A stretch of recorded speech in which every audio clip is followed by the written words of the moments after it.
तो आज की वीडियो में सभी का स्वागत है। तो आज हम सोल्व करेंगे द पंडित्स का मॉक नंबर 3 लाइव जो मॉक था, है ना, जो कल एक्टिव था, आज भी सुबह 10 बजे तक था। तो उसमें ना मुझे 4 क्वेश्चन बेस्ट लगे जो मुझे करवाने चाहिए, है ना, और जो बच्चों को करने चाहिए। मैं एक बार चारों के चारों दिखा देता हूँ। एक तो है ना, वो केवल 4% बच्चे कर पाए हैं, तो वो भी देख लेना। और आसान है, उसका तरीका मैं बताऊँगा कि आप बना सोल्व करें भी उसको कैसे कर सकते हैं। तो अब देखो, पहले पे है ये डी आई का, है ना, इसकी अभी सबसे पहले यही है, इसके फिगर भी सोल्व करवाऊंगा। फिर दूसरा ये है, ये ना एक तरह से अब सी डी एस का पेपर हुआ था ना, उसमें आया हुआ था, तो उसी भाषा के ऊपर ये प्रोबेबिलिटी में पूछ रखा है। एक ये है पिरामिड के ऊपर, इसका ना सीधी ट्रिक थी, और मतलब सीधे इसमें फार्मूला कह सकते हैं, वो ट्रिक कह सकते हैं, उसके ऊपर ही था। केवल 20% कर पाई, है ना। उसके बाद है एवरेज का ये क्वेश्चन, ये भी अच्छा क्वेश्चन था, ये भी कम बच्चे कर पाए, इसका भी बताऊंगा मैं तरीका कैसे करूँ। तो अब देखो, सबसे पहले ये देखो, एक बार हम पढ़ते हैं। इसमें क्या दे रखा है कि जो आपने पाई चार्ट पढ़ना है, जिसमें answer the question that follows. अब जो टोटल नंबर ऑफ स्टूडेंट्स है अपीयर्ड हुए वो 1800 है, और टोटल नंबर ऑफ स्टूडेंट्स जो पास हुए वो कितने हैं, 1200। अब हमने निकालना है which institute has the 4th highest percentage of students who passed to the students who appeared from that institute. देखो, अब हमने न्यू बताना है। चौथा, हाईएस्ट परसेंटेज ऑफ स्टूडेंट जिसने पास करा। हम क्या करते हैं, जैसे इसमें टोटल 5 स्टूडेंट दे रखे हैं, कितने दे रखे हैं, 5। तो हम क्या ये नहीं निकाल सकते कि दूसरे नंबर पे सबसे ज़्यादा फेल हुआ, है ना, 4th परसेंटेज ऑफ स्टूडेंट्स, है ना। तो मतलब सेकंड नंबर पे जो सबसे ज़्यादा फेल हुआ, ये आसान है ना निकालना। बल्कि 5 जो चौथा है वो परसेंट जो पास हुआ है उसका बताना, है ना, उस इंस्टीट्यूट का बताना। सभी को समझ में आ रहा है। तो हम ये निकाल लेंगे कि कौन सा है। तो ये निकालना आसान है। कैसे आसान है, देखो। तो अब आप फिगर देख पा रहे होगे, है ना। ये क्वेश्चन वैसे भी शुरू में नहीं करना होता। अब एक चीज़ देखो, सबसे ज़्यादा जो आपको बड़ा दिखाई दे रहा है ये वाला, है ना। और इसमें पास वाले कितने, केवल 15%। इसका मतलब फेल वाले ज़्यादा होंगे, तो इसका मतलब सबसे ज़्यादा फेल इसमें से हुए होंगे, है ना। सभी को समझ में आ रहा है। ये 1800 दे रखे हैं, और जो अपीयर्ड हुए, और ये 1500। सभी को समझ में आ रहा है। तो ये तो पहले नंबर पर आ जाएगा सबसे ज़्यादा फेल। अब जो चेक करना पड़ेगा इसमें था और इसमें था, बस ये दो, है ना। अब एक चीज़ देखो, ये कम है ना, और उसमें तो भी केवल 9% पास हुए। सभी को समझ में आ रहा है। तो 9% हुए, तो इस लगभग 91%, है ना, 91% लगभग वो हो गया, है ना। हम मुझे पता है ये क्या करना पड़ेगा, हमें बस ये 36 का भाग करना पड़ेगा, है ना। अब ये आ जाएगा, फिर उसमें आता है 91% और इसी तरह ये। लेकिन आपको थोड़ा लॉजिकल भी सीखना है कि ये कम है इसके बजाय, है ना। अरे परसेंटेज में भी कम पास हो रहे, तो सबसे ज़्यादा फेल इसी में से तो हुए होंगे। मतलब दूसरे नंबर पे सबसे ज़्यादा फेल इसी में से होंगे, और पहले नंबर पे सबसे ज़्यादा इसमें से। सभी को समझ में आ रहा है ना।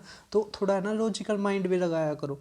ये केवल 4% बच्चे कर पाए थे, अगर आप इसमें थे तो आप क्यों नहीं कर पाए, आप ज़रूर बताना। अब अगला क्वेश्चन देखते हैं, सेकंड। अब ये क्वेश्चन है ये क्वेश्चन भी अच्छा है। क्या दे रखा है, एक स्कूल की कक्षा 11 में 45 छात्रों ने भौतिकी, 18 ने जीव विज्ञान, हम ऊपर पढ़ देते हैं, 25 ने केमिस्ट्री। अब ये कह रखा है, अगर टोटल नंबर ऑफ स्टूडेंट है ना वे 65 है, जिसमें से all these students choose at least one of the 3 subject. और जो 5 है ना वे तीनों के तीनों सब्जेक्ट लेते हैं। तो अगर probability of this school a student choose at random from class 11, तो 1 सब्जेक्ट आउट ऑफ 3 सब्जेक्ट्स। तो कक्षा 11 में से यादृच्छिक रूप से चुने गए एक छात्र ने इन तीनों विषयों में से ठीक एक विषय चुना होगा। हमने उसकी प्रोबेबिलिटी निकालनी है ना। तो क्वेश्चन बहुत ज़्यादा अच्छा है। इसमें क्या चीज़ दे रखी है, जैसे मैंने बताया है, ये अब CDS का हुआ था ना जो रिसेंट वाला, उसी में से उठाया हुआ क्वेश्चन है। इसको कैसे करते हैं तो समझो। पहले मैं फिगर बना लेता हूँ, है ना। फिगर का मतलब 3 सब्जेक्टों का एक वेन डायग्राम, है ना। अब ये मान लिया हमने भौतिकी, ये जीव विज्ञान, है ना, ये भौतिकी, मतलब फिजिक्स, ये बायोलॉजी और ये केमिस्ट्री। अब तीनों सब्जेक्टों को लेते हुए कितने हैं 5, है ना। अगर हम ABC तक करें ना वो भी ठीक है, वो और ज़्यादा आसान पड़ जाएगा। क्यों पड़ जाएगा? क्योंकि उससे ना वो मतलब एक तरह से इक्वेशन बनाएंगे तो आसानी से सोल्व हो जाएगा। अब देखो अगर हम इसको A है ना, इसको B और इसको C है ना, अब इसको D है ना, इसको E और इसको F है ना, इस तरह लेते हैं। अब देखो फिजिक्स पूरा का पूरा कितना दे रखा है 45 है ना, ये 45 दे रखा है। अगर ये पूरा 45 है, ये 5 है, तो ABC कितना बच गया, A जमा में B जमा में C 40 बच गया, है ना। इसी तरह अगर बायोलॉजी कितनी दे रखी है 18, ये पूरा देखो, ये पूरा है ना जो बायोलॉजी, ये C 5 D E ये 18 है, तो इसका मतलब C plus D plus E कितना बच जाएगा हमारा, तो ये बच जाएगा हमारा कितना 13, है ना। इसी तरह देखो अब अगला कि इसने केमिस्ट्री कितना दे रखा है, तो केमिस्ट्री हमारा दे रखा है, केमिस्ट्री दे रखा है इसने 25, तो 25 का मतलब क्या है BEF, तो इसका मतलब B 5 E और F है ना, तो BEF कितना आ गया हमारा, तो B plus E plus F हमारा कितना आ गया, फिर हमारा आ गया 20, है ना। इतना सभी को समझ आ गया। अब इसने कह रखा है कि यदि कक्षा 11 में छात्रों की कुल संख्या का मतलब क्या है ABCDE 5 और F, इनका जोड़ कितना दे दिया 65, है ना। तो हम लिख लेते हैं, क्या लिख लेते हैं, कहाँ पर लिखूँ मैं, जगह तो नहीं बन रही, थोड़ा वो करना पड़ेगा, 1 मिनट रुको बस, थोड़ा जगह बनानी पड़ेगी। तो चलो यहाँ पे बना देता हूँ मैं थोड़ा।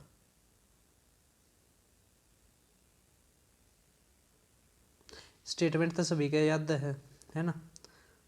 हमने क्या करना है, एक तरह से नीचे था हमने जो टोटल स्टूडेंट है उतने मतलब 65, और ऊपर लिखना है A plus D plus F, क्योंकि एक यही दे रखा ना कि ठीक एक चुने, ठीक एक का मतलब क्या है, ये देखो ये वाला A है ना, ये F देखो ये वाला F और ये D, यही बताना है। अब हमें जो 65 दे रखा है वो क्या के बराबर है, A plus B plus C plus D plus C plus D plus E plus में F प्लस में 5 इजक्वल टू 65, तो ये किसके बराबर आ जाएगा 60।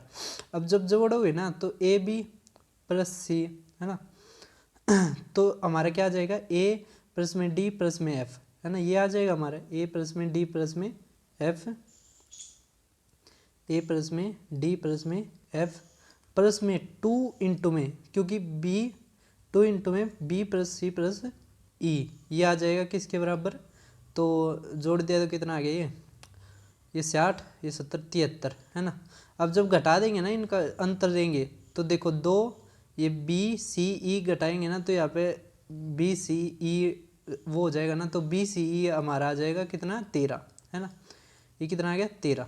अगर मान लिए ये BCE 13 आ गया है ना, ये 13 आ गया BCE, तो हमारे ये कितना बच गया, अगर BCE अगर ये 13 आ गया है ना, तो 13 में तो 13 घटा देंगे इसमें तो कितना आ गया 47, है ना। तो 47 क्या आ गया A D और F, यही तो निकालना था। तो 47/65 हमारा क्या आ जाएगा आंसर, है ना। ये तो सभी को पता होगा ना, प्रोबेबिलिटी का फार्मूला, ऊपर फेवरेबल आउटकम नीचे टोटल आउटकम, है ना। टोटल 65 था और ठीक क्या रखा था ना, ठीक में क्या निकालना हमने A D और F, सभी को समझ में आ गया होगा, है ना। काफ़ी बहुत ज़्यादा अच्छा क्वेश्चन है और बताने लग रहा है CDS के ऊपर आया हुआ है। अब CDS ने पूछ रखा था ये देखो एक मैं पिरामिड दिखा देता हूँ इसी बेस वाला, इसका ना क्वेश्चन पढ़ना रह गया था, एक बार क्वेश्चन पढ़ो। क्या दे रखा है, एक समकोण पिरामिड का आधार एक समबाहु त्रिभुज है समबाहु त्रिभुज होती है ना तो टेट्राहेड्रन भी बन जाता है, टेट्राहेड्रन बन जाता है। अब जिसकी प्रत्येक भुजा 18 सेंटीमीटर है, ईच राइट एज है वो 28 सेंटीमीटर है, तो वर्टिकल हाइट बताओ, मतलब हाइट बताओ, तो केवल 20% कर पाया। सीधा फार्मूला है, फार्मूला क्या है इसका, तो देखो फार्मूला है इसका एज का स्क्वायर इक्वल टू हाइट का स्क्वायर जमा में सरकम रेडियस का स्क्वायर। तो ये फार्मूला होता है ना। अब मैं बता भी देता हूँ एक बार कैसे होता है। तो अब देखो इसमें क्या है, तो ये तो सेंटर आ गया है ना, ये सेंटर आ गया। अब ये जो है ये तो हाइट दे दी, देखो परपेंडिकुलर हाइट लिख रखी है ना, ये तो हाइट दे दी। अब इसमें जो ये है ना, ये दिखाई दे रहा है, देखो ये वाला ये है एज, है ना। और जो ये दिखाई दे रहा है आपने, ये एक तरह से सेंट्रोइड है ना, इस ट्राइंगल का भी, इस इक्विलेटरल ट्राइंगल का। अब यहाँ से ये जाएगी जो, ये क्या होगी, सरकम रेडियस होगी। सरकम रेडियस इक्विलेटरल ट्राइंगल में किसके बराबर होती है, तो आर इक्वल टू में ए बाय में क्या होती है, √3, इसी के बराबर होती होगी ना, है ना। अब ये तो आ गया। अब उसमें दे रखा है हमें कुछ 18 दे रखा है शायद, मेरे भी ध्यान नहीं, और एज दे रखी है ना, एज दे रखी है। तो अब ये अगर ये 90 डिग्री है और ये जो है, तो ई का स्क्वायर जैसे हाइपोटेन्यूज हो गया इक्वल टू लेग्स के स्क्वायर के सम के बराबर होता है, तो आर का स्क्वायर, यही फार्मूला था, है ना। तो सभी को समझ में आ गया होगा। आगे अगर ये पेपर में आए तो सभी कर देना। तो अब देखो, अब फार्मूला लगाते हैं। तो यहाँ पे ईच साइड दे रखी है 18, तो 18 बटे में √3 कितना आ गया, 6√3, है ना, इसका स्क्वायर। और हमें क्या निकालना, हाइपोट वो मतलब हाइट का स्क्वायर इक्वल टू किसके बराबर है, ये 28 का स्क्वायर, तो 784, है ना। अब 36 गुणा में 3, तो 18 108 आ गया, 108 घटाओगे इसमें तो ये 6 आ गया, है ना, ये 7 आ गया, ये 6 आ गया, 676 किसके बराबर होता है, 26 का स्क्वायर, तो 26 हमारे हाइट आ गई, है ना। अब बताओ मुश्किल था ये क्वेश्चन, नहीं था ना। अब अगला क्वेश्चन देखते हैं, लास्ट क्वेश्चन ये है एवरेज का, कैसे करते हैं। इसमें है ना बस ये 26 सही 2/3 दे रखा है, ये है ना, ये थोड़ी बच्चों को वो कर देते ना, तो कुछ ना इस क्वेश्चन में भी। अब देखो इसमें क्या दे रखा है कि जो नंबर ऑफ स्टूडेंट्स है ना वे 75 हैं, जिसमें जो बॉयज़ हैं, बॉयज़ और गर्ल्स, है ना, तो बॉयज़ 26 सही 2/3। अब 26 सही 2/3 होता है 4/15, है ना। इसका मतलब बॉयज़ 4 हैं और ये गर्ल्स 11 हैं। अब दे दिया कि ये आ गया ना। अब एवरेज स्कोर है ना वो 66 सही 2/3% ज़्यादा है। 66 सही 2/3 होता है 2/3 के बराबर, है ना। तो इसका मतलब बॉयज़ गर्ल्स, तो the average score more than the that of boys. इसका मतलब अगर बॉयज़ का 3 है तो गर्ल्स का 5 है ना। और बीच का तो बीच में कितना, एवरेज 211। अब यहाँ पे कितना आ जाएगा, ये 4 बॉयज़ और ये 11, है ना, ये आ जाएगा। अब कैसे करेंगे, एक तो है आप ऑप्शन रख कर देखो, है ना, क्योंकि 5 के मल्टीपल सारे दे रखे हैं, तो ये ऐसे होगा नहीं। दूसरा क्या है हमारे पास, दूसरा हमारे पास कि आप इन दोनों की गुणा कर दो, क्या आप इन दोनों की गुणा कर दो तो टोटल सम आ जाएगा, इसकी गुणा कर दो और जोड़ कर दोगे तो ऊपर क्या है टोटल सम, नीचे टोटल नंबर ऑफ कैंडिडेट्स जितने भी है, तो 8 कितने हैं, ये 11 और 4 15, कितने हैं 15, है ना।